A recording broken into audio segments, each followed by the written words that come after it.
deteriorated soon after in 2012. But before that, I just wanted to introduce our speaker today. Ambassador Kunio Takahashi has been vice chairman of the Institute of International Strategy of the Japan Research Institute.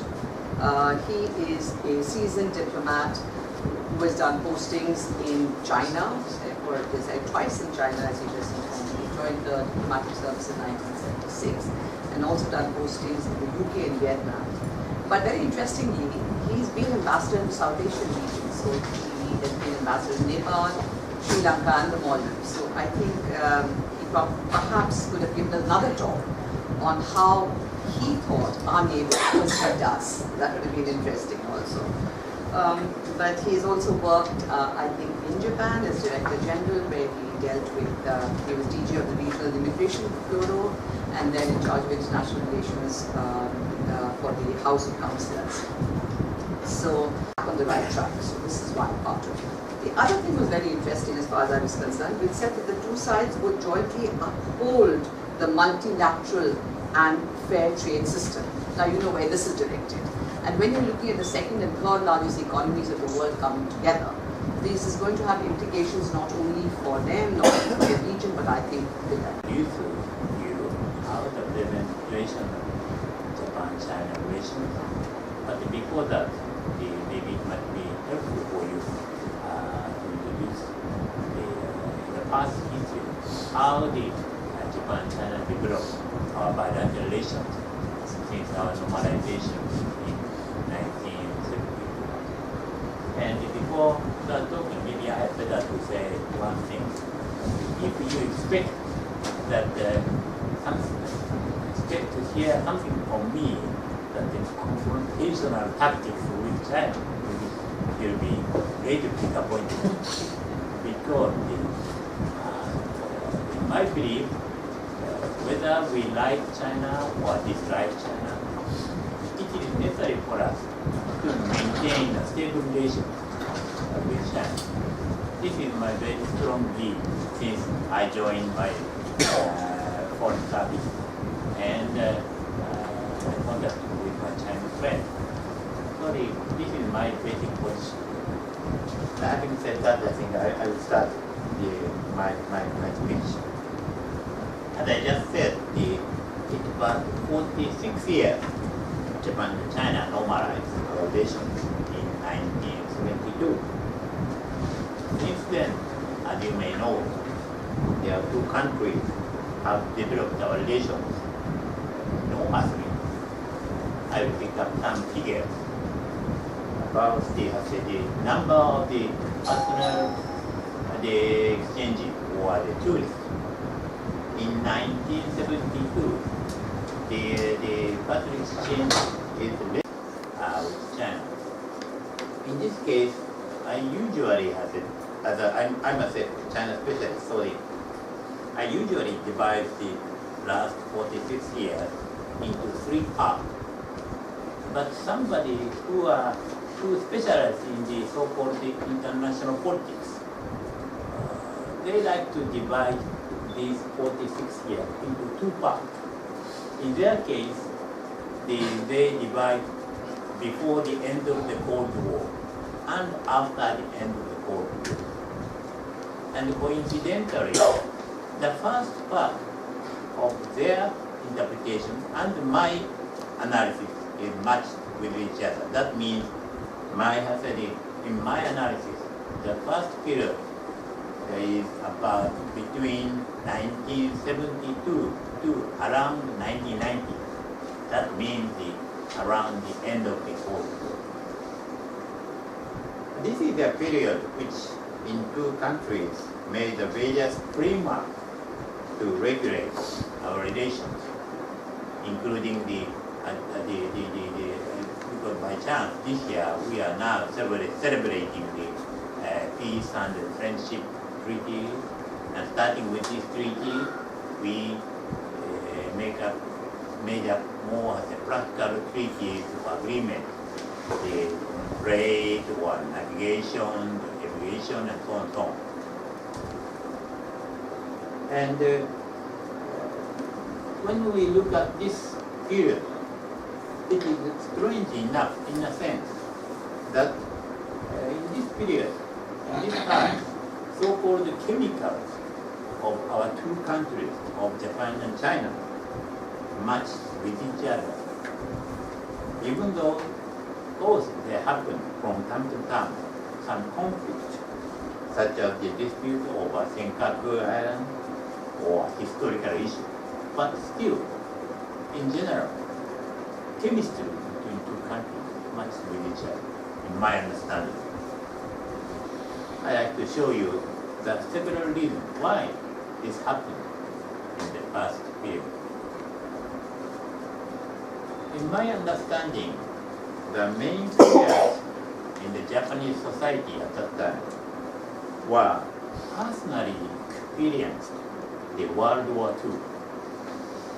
So whether they are dogs or hawkish, or they like China or dislike China, many of them have had a kind of guilty consciousness to the Chinese people because of what we have done during the World War II.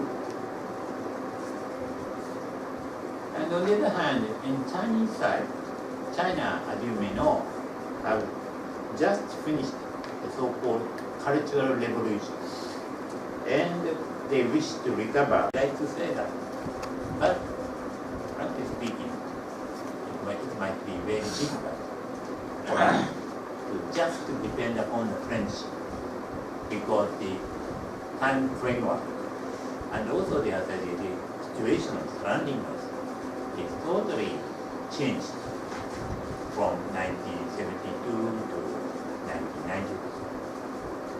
So that is my final the point which I would like to show you, and also I would like to hear from you your idea how to maintain a good relation. But at any rate, I move to the second period. In case of the researchers on the international politics, they like to join the second period and the third period together, because these two periods both belong to the post Cold War age. But at any rate, as a China specialist, I'd like to say that my understanding, the second period starts around 1990 to 2010. Maybe later, why I punctually pick up the year of 2010 later. This is a period when the bilateral relations started to change gradually. In 1989, as many of you still remember, the Tiananmen incident occurred. At that time, what we concerned was China might have closed its door again, as they did in the days of Cultural Revolution. But what Deng Xiaoping did was to continue the reform and openness policy, which made China change into the so-called world factory around 2000. On the other hand, the situation of Japan started to lose its economic power with the birth of the so-called bubble economy. However, no Japanese at that time imagined that Japan would experience the two lost decades, and in 2010, China's GDP would surpass that of Japan. So many Japanese never thought in that thing. So during this second period, Japan continued to support to China by ODA, Official Development Aid, and many Japanese companies are the ambassador was just explained, many Japanese companies decided to open their factory in China because at that time yen's appreciation cut. So they have to seek for the place where they produce their goods with a reasonable price cost. And in 1992, this year is in a sense very symbolic because of the Japan-China relation, because the emperor and the empress are political leader. Economic reason is that, as you still remember, China became #2 economies in the world in that year, and Japan slipped down from #2 to #3. But the influence of this fact did not stop at the economic field, both in China and Japan. In Japan, though the people had started to lose their kind of self-confidence by the birth of the bubble economy, they could not accept the fact that China, the Chinese economy, had become bigger than that of the Japan.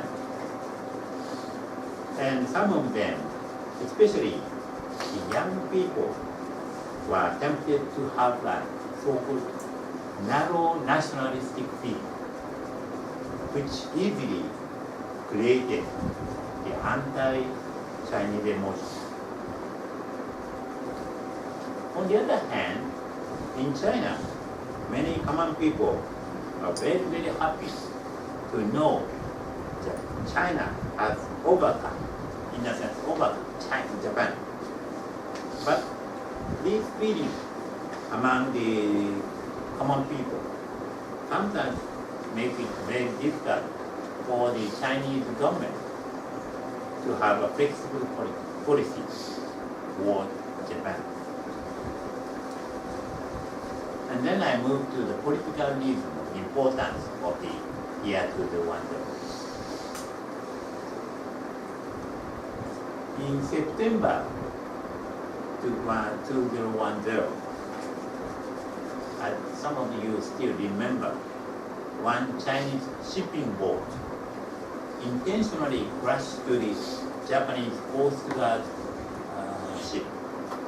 When the Coast Guard tried to detain the Chinese fishing boat because they made a fishing in the Japanese territorial water near the Senkaku Island.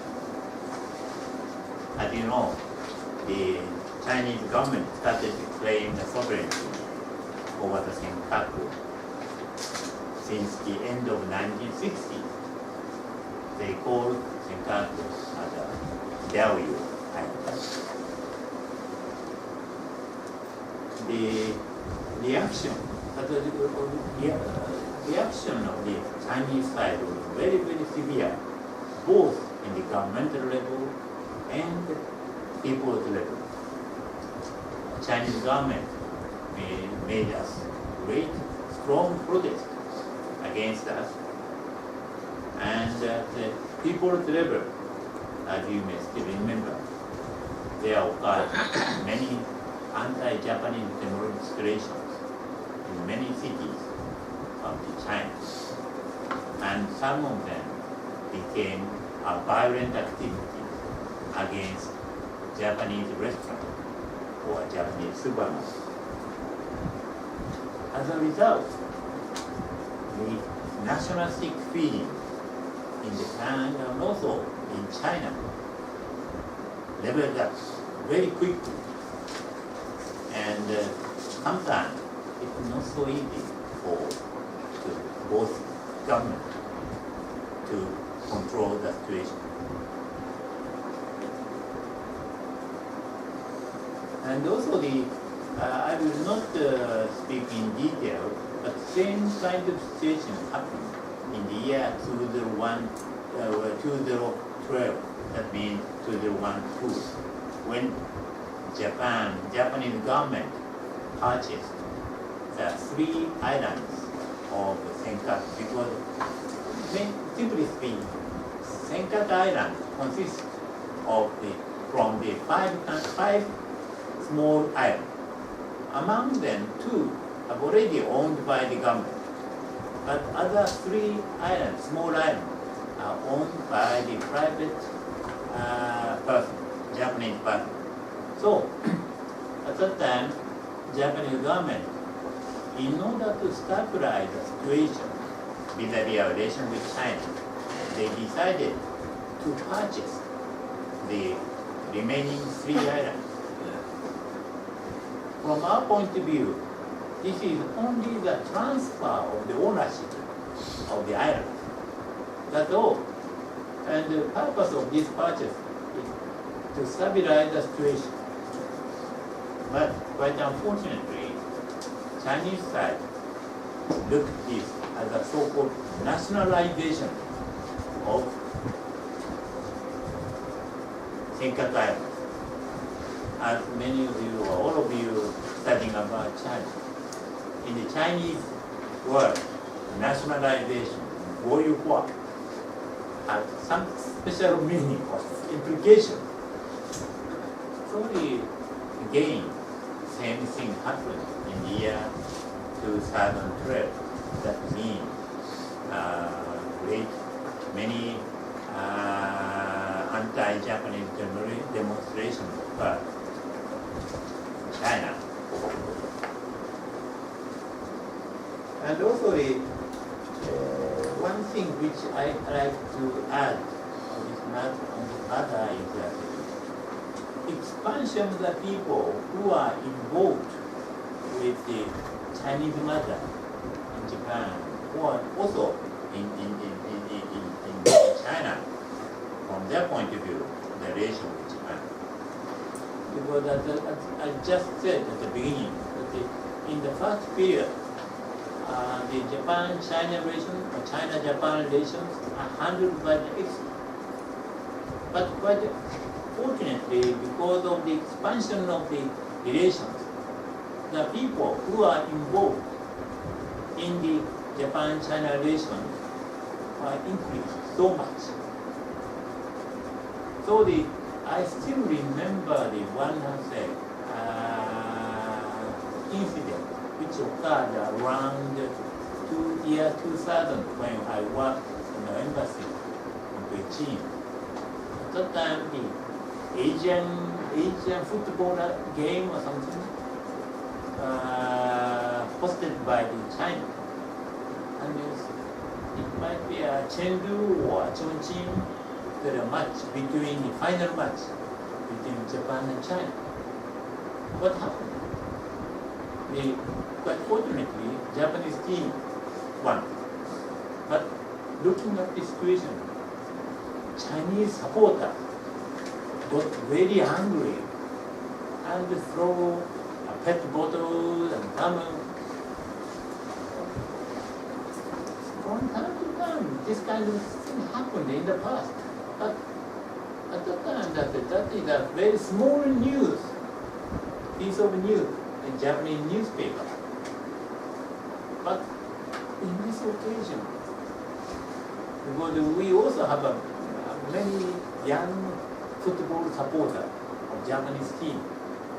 So as a result, what happened in the next morning, in the Japanese tabloid newspaper, reported this result,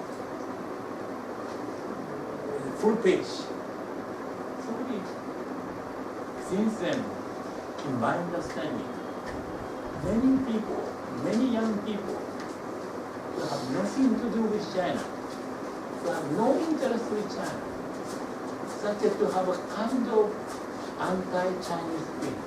It's quite unfortunate.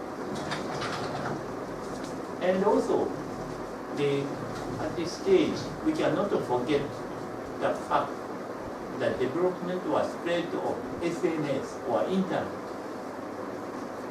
Because, and sometimes I said, maybe Mr. Trump likes to use this word, like a kind of many fake news are very easy to spread. for example, when I worked in the embassy, some Japanese young students studying at the Xi'an. When the Xi'an University organized a welcoming party for the new coming foreign students, in order to express the good relation with Japan and China, some Japanese students make a very simple play that means nothing. One young lady, one young boy hug with each other and kiss with each other.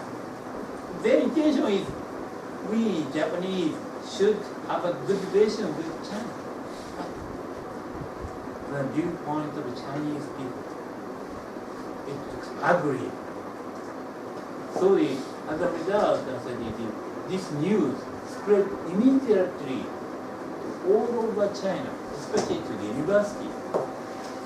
So in many places in China, in university, and a kind of September, Prime Minister Abe himself participated in that reception and made a very good speech that he also put importance on our relation with China. And also Prime Minister Abe and President Xi Jinping met at several occasions, such as to G20 in Germany, or quite recently in Vladivostok at the occasion of the East Economic Forum organized by the Russian government. And this year, May this year, Li Keqiangof, their prime minister, came to Japan and had a very good talk. For example, at that time, both governments decided to make a cooperation in the field of the development or cultivate the market in the third country, as the ambassador just mentioned. And so this is the situation until now, until today. And as Ambassador Wagner just mentioned, next week, Mr. Abe are going to visit Beijing for 2 to 3 days from the October 25th. And at this moment, what we have heard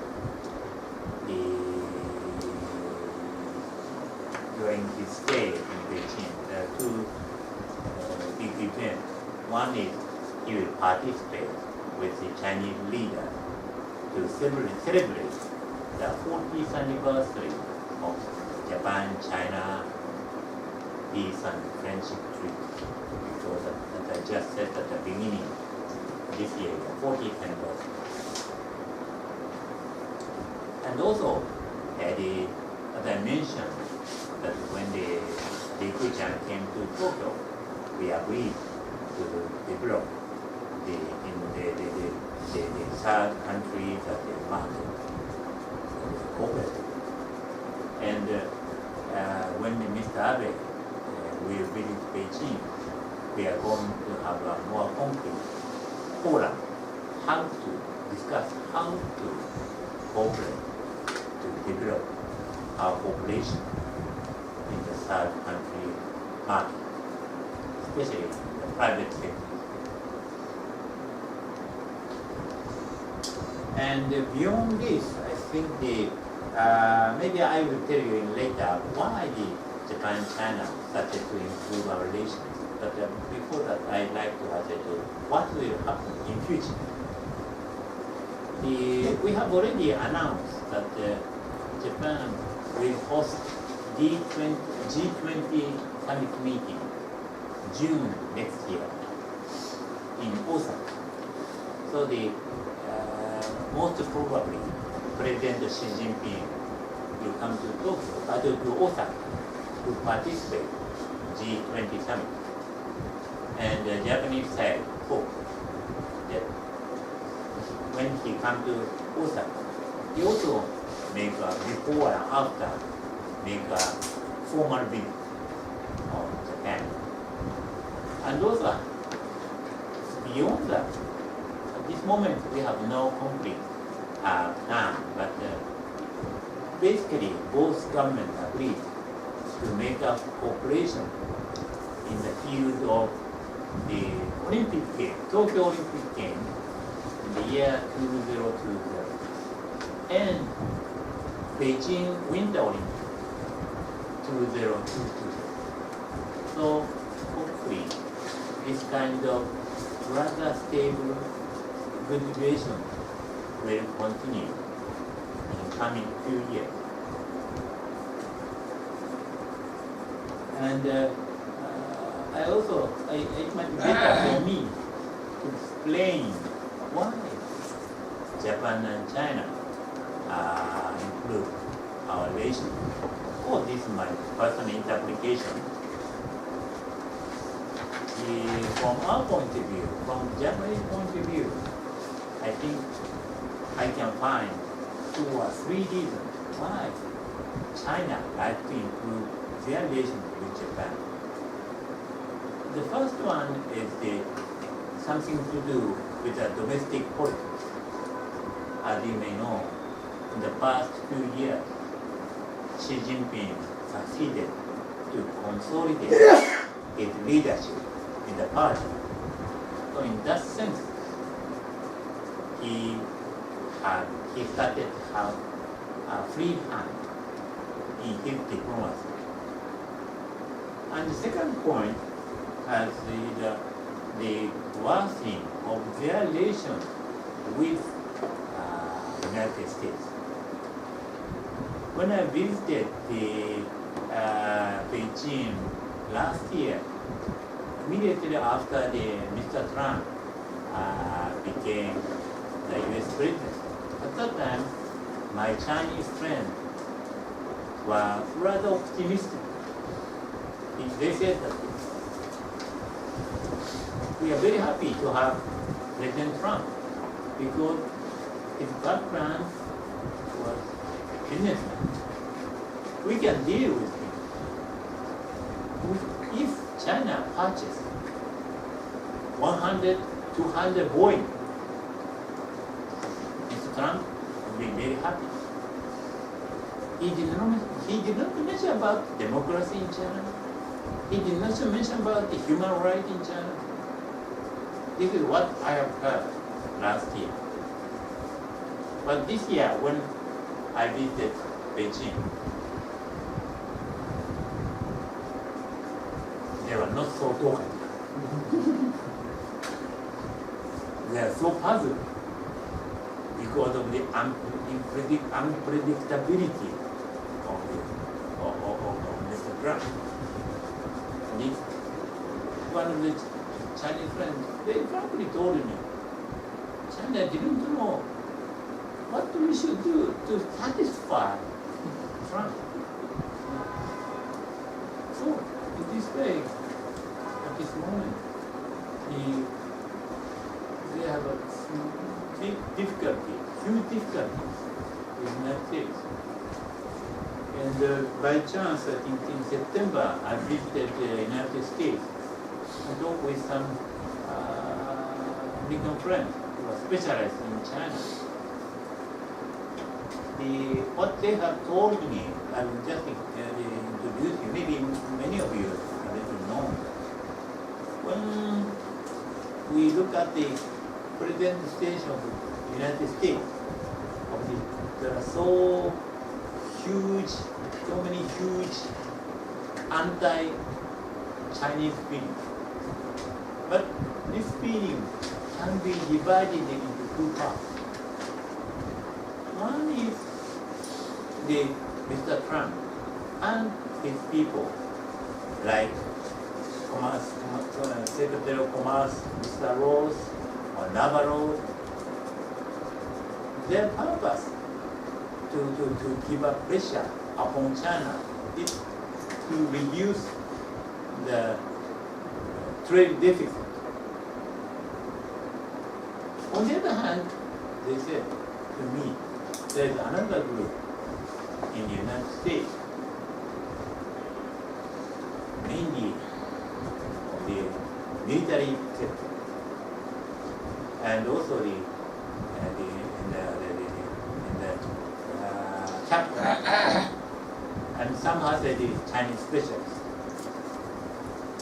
They started to worry about, or concerned about the rapid development of China, which might be symbolized made in China 2025. That means if, according to what they said, if United States will not stop the development of China at this moment, China might catch up with United States very quickly. And they also remind me that President Xi Jinping openly announced that China will become the rival with United States in the mid-21st century. That means year 2024 or 2050. Sorry. In the United States, there seems to be these two trends. One is just to reduce the trade deficit, but the other one is more deep-rooted and more serious. So in that sense, the Chinese people started to realize this kind of situation in the United States. And recently, when I had a chance to talk with Chinese friends who came to Tokyo, they started to say this dispute with the United States will continue longer than they at the beginning expected. And also I like to come back to my original topic of why China likes to normalize relations with Japan. In my understanding, the third reason is still Chinese side like to have a Japanese advanced technology. And sometimes fun. Already China is now become a rich country. But still, in the rural area, the foreign investment is not go to the rural area so much. And also they talk about advanced technology. Now, China has in some field much more advanced technology than Japan or than India. Here, Japan-China relation will be stable. But frankly speaking, this stability can be maintained just by the so-called friendship treaty. I don't think so. Of course, I don't support the idea of so-called tukiri-less trap. That means because of the rising power, relationship of the rising power and the old power. These two powers necessarily crushed. This is the theory. And also but I don't support this idea. But frankly speaking, in the history, Japan and China have never had this kind of present situation. That means China is number 2 economy, Japan is number 3 economy. China now expanding its military power, economic power. Japan is, of course, together with the alliance with the United States in the Far East or the Northeast Asia, Japan military or defense power cannot be ignored. This kind of situation is the first time in the history. When in the ancient China, in the, for example, the 7th or 8th century, China, Tang Dynasty, at that time, China was the most advanced country in the world. So we learned a lot. We dispatched many people to China to learn their advanced technology. And once they said in the 19th century, when Japan opened the door and we started the so-called Meiji Restoration, we succeeded to introduce advanced technology from Europe and America. And at that time, China had left behind the development. And in the year 1945, although Japan was defeated in the World War II, but quite fortunately, Japan succeeded in its recovery.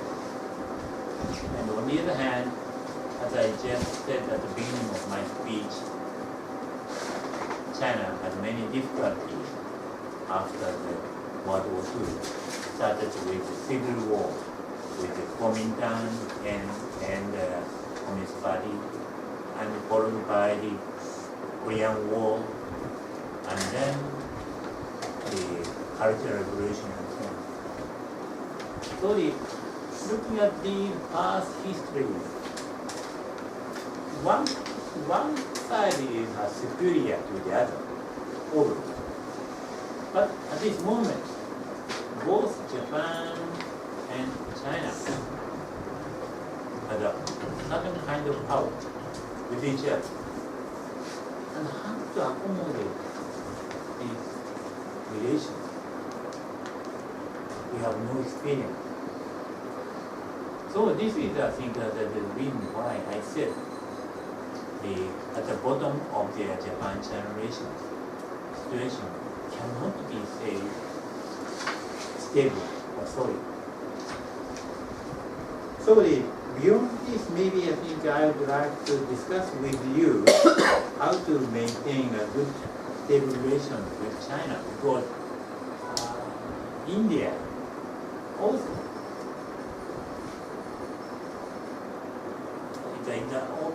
is in a sense same position as with Japan, because in one hand you have a dispute over territory with China, but at the same time China is a very important partner with India, and India is a member of the BRICS, also the member of the Shanghai Cooperation Organization. Indian banker is a vice president of AIIB. So in one hand, you have a very sensitive relation with China, but at the same time, you have to maintain good relation. Same thing can be said with Japan, because at the beginning, Lady Ambassador was said, both of us to expand the cooperation, because frankly speaking, it's not easy for us to solve the issue of Senkaku, issue of historical matter in a year or two. So in that sense, we have to set up our relation with China under this condition that we surely had some problem with China over Senkaku or historical. But if we succeeded to the portion of the cooperation, maybe the portion of the dispute or portion of the friction will surely became smaller. In that sense, I think I said to the Chinese friend, we should make a cooperation in the field of, for example, the environment, because Beijing, for example, still they have a very huge environmental problem. And also we cooperate with each other in the field of the safety of the food. Because maybe food and medicine maybe, quite recently in China, they have a huge problem of the vaccine. And also Japan already started so-called old age society. But in China, as a result of the one child policy, now China is going into the old age society.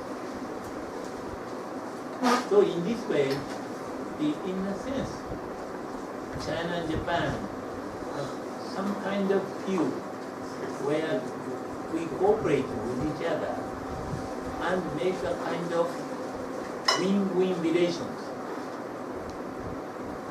with each other. So this is some idea what I repeated to say to my Chinese friend and Japanese friend. But still, I am not full self-confident whether this kind of cooperation is enough for us to stabilize our relation with China.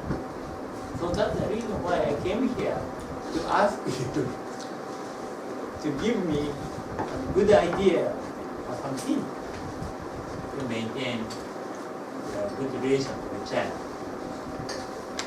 That's all what I like to say today. And what I said now is purely my personal idea or my personal analysis.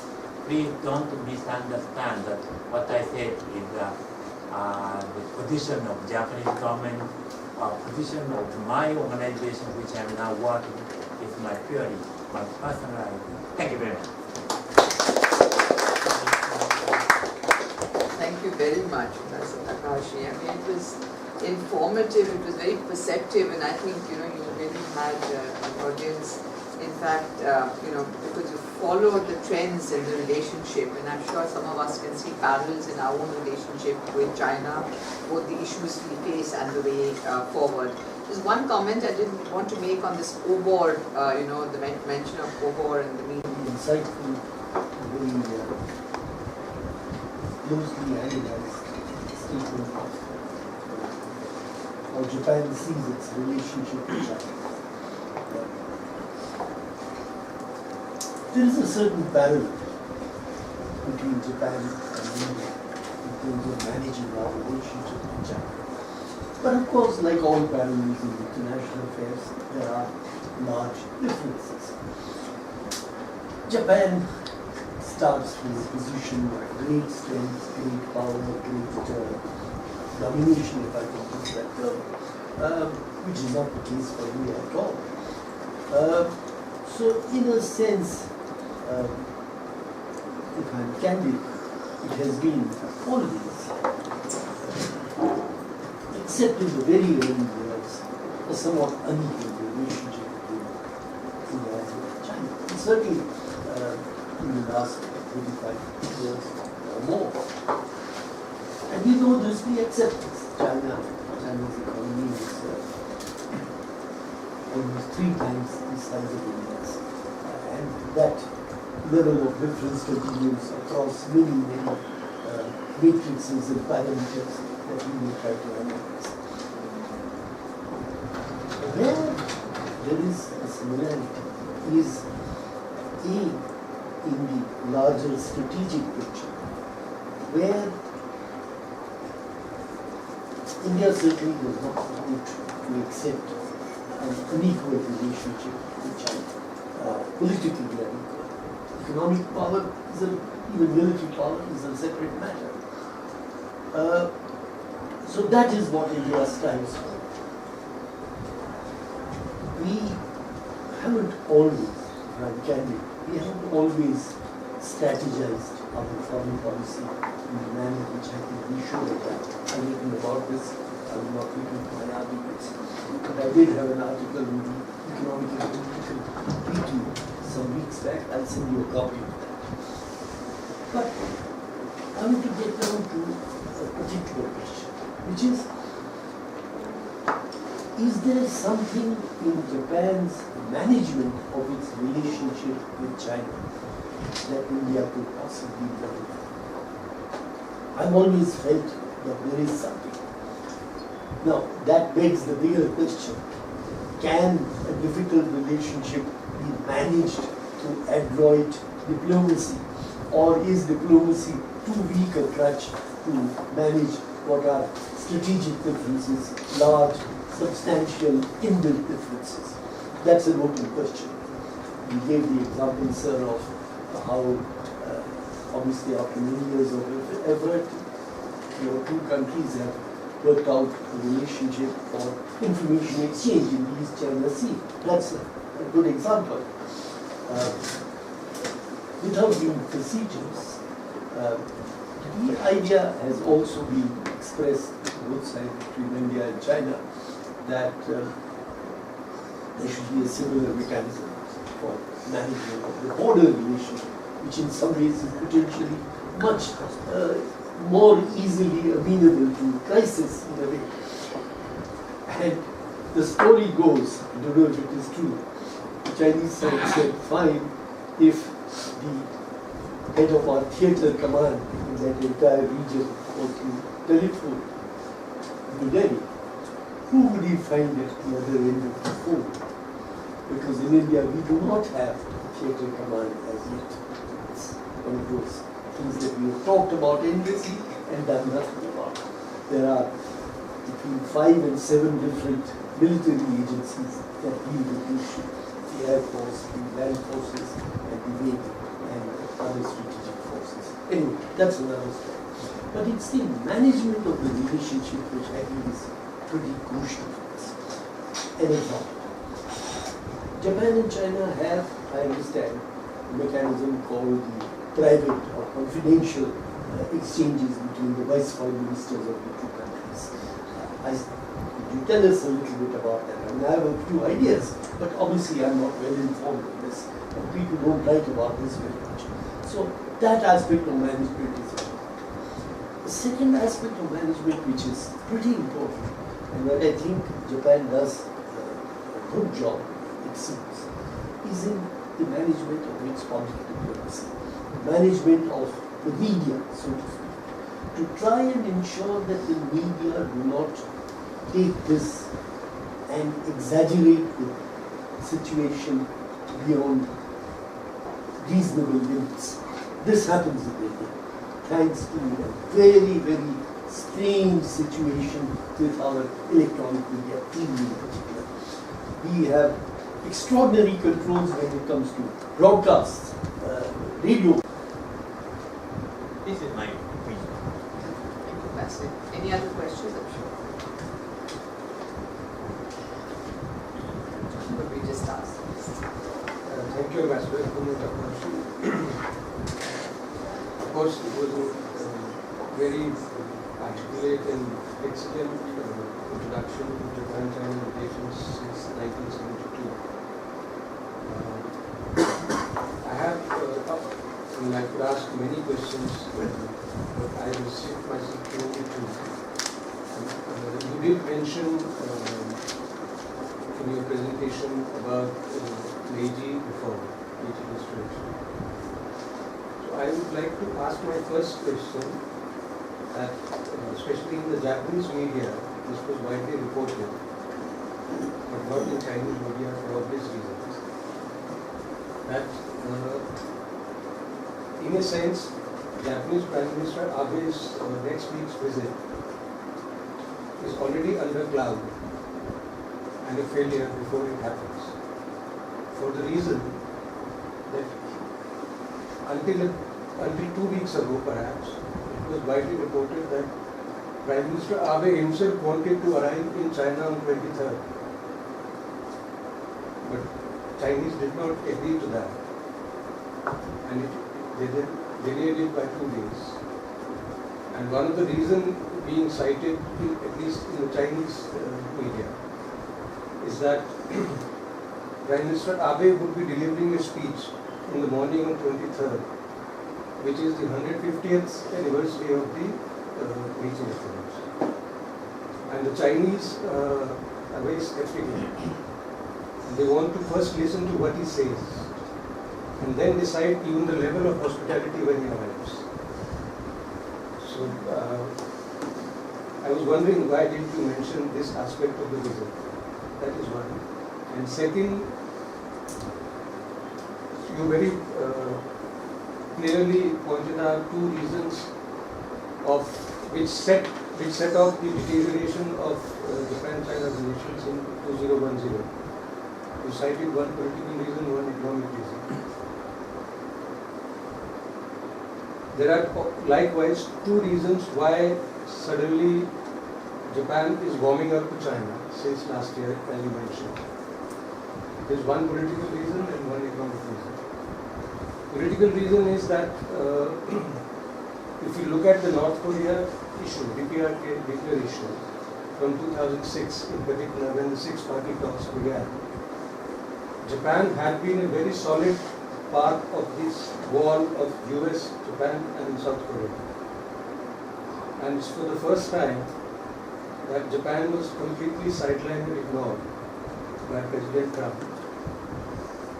That is the political reason. And Japan is feeling vulnerable vis-a-vis China.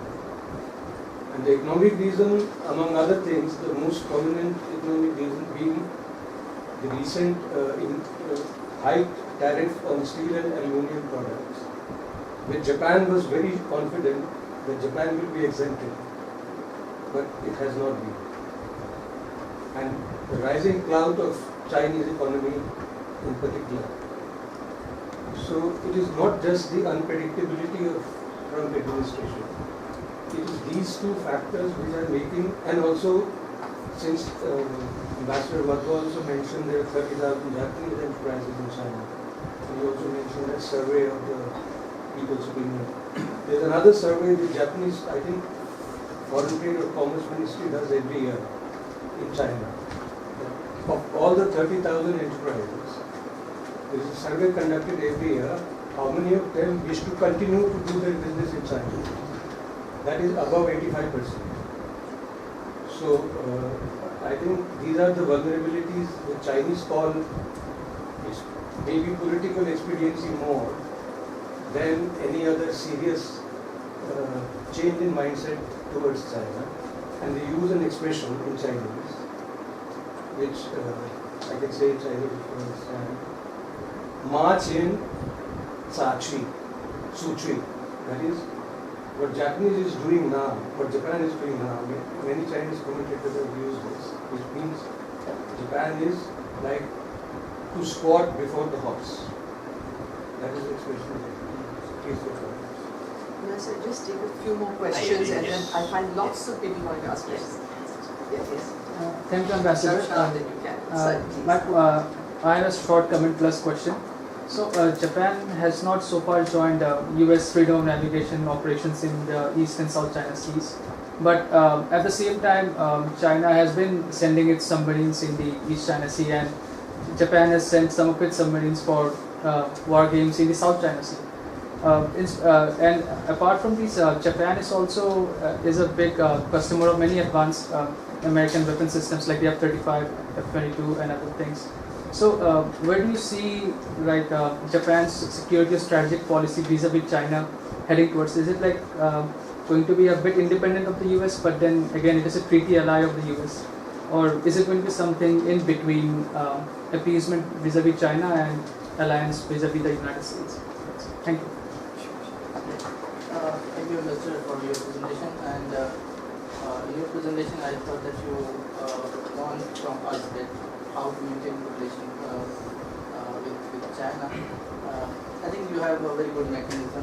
One of the good mechanisms is that you have so many prime ministers who work with their Chinese counterparts and they are alive, even though they are not in politics, they are retired, but they have visited China when the relationship deteriorated. One is that then you have the political parties, including the NATO, like their chief, No.2 who often visit to China, and Abe has chosen him as a kind of political investor with private businesses, private agents. Of course, Li Keqiangof that you mentioned, he was one of the middlemen in Abe administration with China.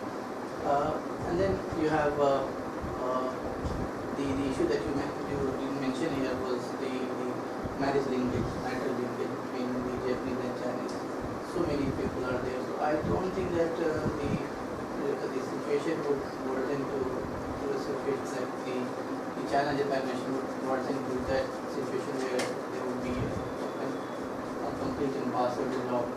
If you keep that mechanism open, I think you would sail through the crisis, and I don't think that we have that kind of leverage with China, that which you have. So, of course, you have AKB-48. Use that one as a tool to reach out to the Chinese people. And coming to my queries about trans generation, one thing that you didn't mention is that when Singapore's installation has happened, the demand from the Chinese leadership was that Japan should revert the territory, the status quo position. But Japan has not relented to China's demand. But still, I think the relationship is going to come back on the track. Do you think that when Prime Minister Abe would be meeting Xi Jinping on October 25, that issue would surface and whether Japan would be able to manage it? So that is the question I wanted to ask. Quickly, so many people wanting to ask questions this week. Excellency, you may think that I'm either from China, Japan, something, but I'm neither of you. But I belong to the world, like anyone else. And my personal belief for all this. And what the Chinese say about Article 1? And second, So in that sense, I think it's very difficult for us to maintain a balance between our relation with the United States and with our neighboring country in Asia. So this is our situation, and this is if we succeed in doing so, maybe many people will blame the government. But if we fail, the Japanese government can be a target of criticism. Why you did so badly? So this is the reality. But at any rate, in foreseeable future, we have to rely upon our relations with the United States. And in one aspect, I think China also evaluate this fact positively, because if Japan totally independent. Questions your talk elicited. Thank you for your time. Thank you, Bill. And Really enjoyed I also this. give my sincere thanks to be patient, to listen to my humble speech and the humble answer. Thank you very much.